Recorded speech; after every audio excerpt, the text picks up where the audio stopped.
Et dans le cadre du développement des TIC, le secrétaire général de l'UIT, Amadoune Touré, a inauguré aujourd'hui le point d'échange Internet de la Côte d'Ivoire au siège de l'autorité de régulation des télécommunications de Côte d'Ivoire.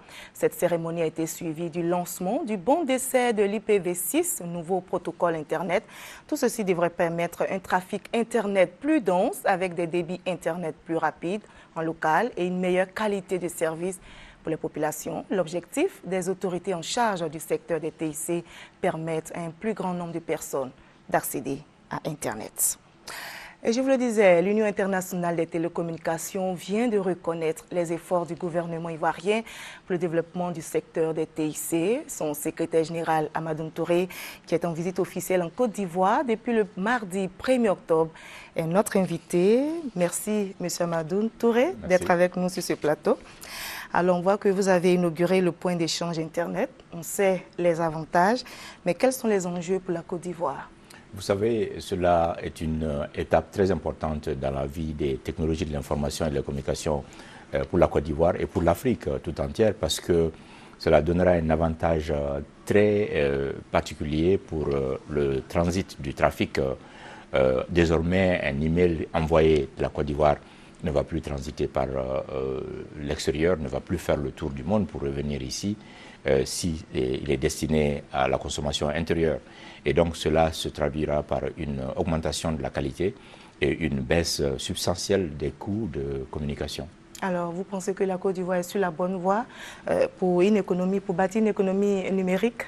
Oui, et j'ai partagé avec le président de la République, j'ai eu la chance de rencontrer aussi bien le président de la République que le Premier ministre, leur vision de la Côte d'Ivoire 2020 qui sera basée sur une économie numérique qui permettra en fait à la Côte d'Ivoire d'être un pays émergent.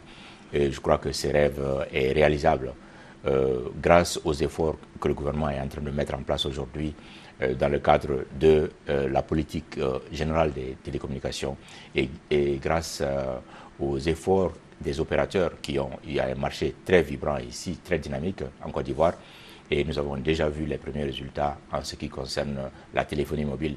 Maintenant, notre prochain défi, c'est de nous assurer que l'Internet et le haut débit sont aussi abordables.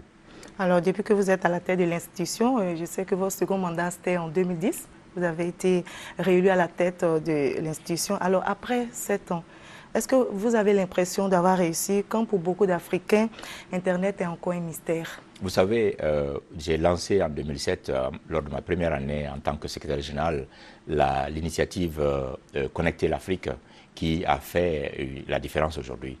Nous savons que dans un pays comme la Côte d'Ivoire, nous avons 20 millions d'abonnés à la téléphonie mobile.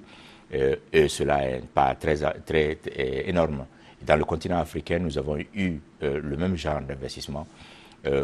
Pendant le sommet Connecter l'Afrique en 2007, nous avons eu un engagement du secteur privé d'investir jusqu'à 55 milliards de dollars dans le continent africain. Et bien, au bout de 5 années prévues, nous avons eu plus de 70 milliards d'investissements. Et donc, cela, ce sont des pas très importants. Et le continent africain aujourd'hui est très compétitif et prêt pour les prochains défis. Ils sont nombreux, les Africains, qui n'ont même pas de l'argent, ne serait-ce qu'avoir un seul ordinateur. Oui, l'accès du coût, le coût d'installation et le coût d'exploitation, le coût des terminaux est un élément important dans la politique globale qui est en train d'être mise en place de façon mondiale. Et les efforts sont entrepris aujourd'hui afin que le coût d'un téléphone portable baisse au-dessous de 50 $ et que très bientôt des tablettes vont être disponibles au-dessous de 100 $. Cela va permettre un bond extraordinaire dans la mise en œuvre de notre grande politique qui consiste à nous assurer que dans les 2 prochaines années, au moins 2 milliards d'habitants auront accès à l'Internet. Alors, la dernière question, monsieur le secrétaire général, c'est qu'on a la question de la cybercriminalité qui gagne du terrain sur nos continents. Que fait l'UIT pour y mettre fin? Évidemment, vous le savez bien, j'ai lancé depuis l'année 2007, ma toute première année, une grande initiative pour la cybersécurité. Nous devons mettre un partenariat global ensemble. La cybercriminalité est un phénomène mondial.